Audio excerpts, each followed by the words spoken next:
আসসালামু আলাইকুম প্রিয় ভিউয়ার্স, আশা করি সবাই ভালো আছেন। এই তো আর একদিন বাদে আমাদের এখানে ঈদ, মানে আজকে 25 তারিখ, 26 বাদে 27 তারিখে ঈদ বাংলাদেশের, তাইলে 28 তারিখে আমার কফিল। বিদেশের বাড়ি যদি আপনি কফিল ভালো না পান সৌদি আরবে, তাহলে মনে করেন আপনার জন্য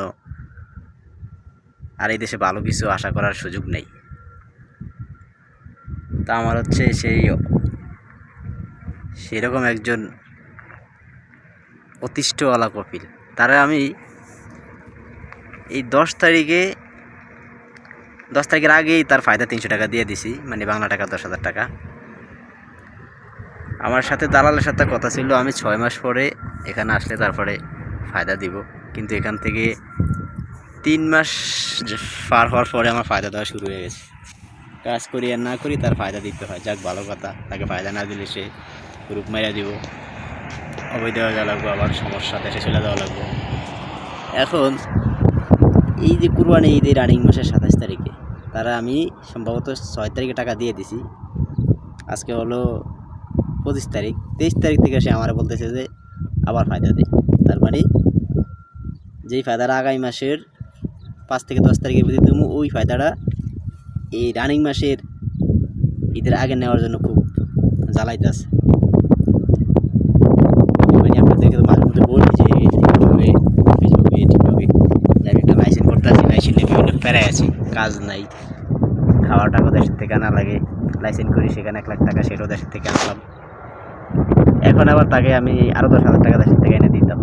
তারা আমি সব বুঝাই বলছি, দেখ আমার এখানে কাজ নাই, কাজ করতে পারি না,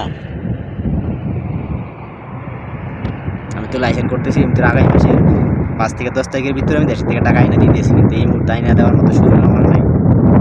বুঝতেছে, তাইলে তুই এখন আমার মশাশা থেকে বাইরে হয়ে যাবি, আমি তোরে এখন উরুপ মেরে দিতে আসি, তোর কথাই থাকলো। কি বলতেছি যে আমি পোশাক কিনুম, এটা কিনুম, সেটা কিনুম, আমার অতি দ্রুত টাকা লাগবে। তার মানে আমি 300 টাকা দিলে হ্যাঁ দুনিয়া সব কিনে লাগবো। তো মানে এরকম কপিল নিয়ে যারা সৌদি আরব আছেন, আমার একটু জানায় যে আমার মতো এই ভাঙাচোরা কপাল নিয়ে আপনি সৌদি আরব বসবাস করতেছেন কি।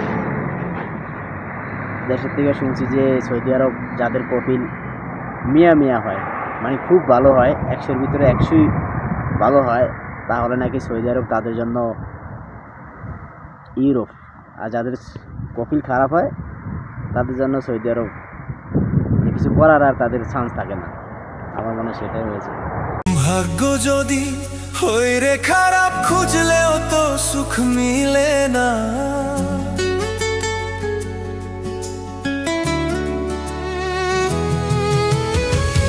ভাগ্য যদি হই রে খারাপ,